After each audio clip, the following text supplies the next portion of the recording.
This is going to be about testing the seal on the fuel tank on the McCulloch 55, 555, 1010, 570, 700, and 850s.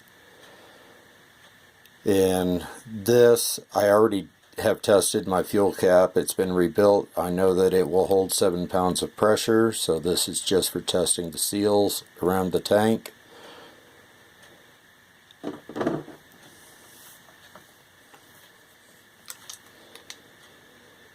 You notice right here,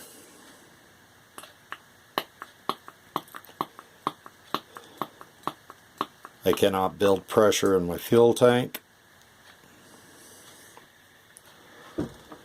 So if I go right along this line right here where the seal is in the air box, and then also around the perimeter on the outside, you'll see this seal right here. You can spray using a little bit of liquid dish soap and water mixed up in a squirt bottle, or even brush it on. If you don't have a spray bottle, just mix it up in a cup, shake it around, get some bubbles forming.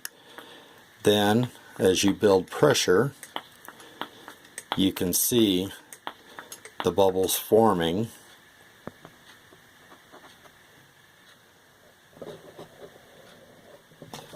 as I pump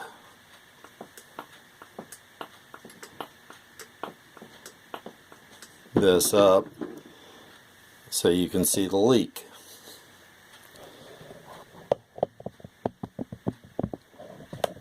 Sorry about that. I'll try to get you a little bit better shot.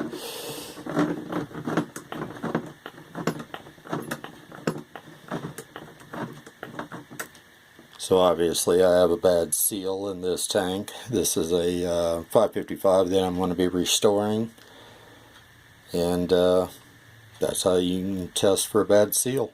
Hope this helps.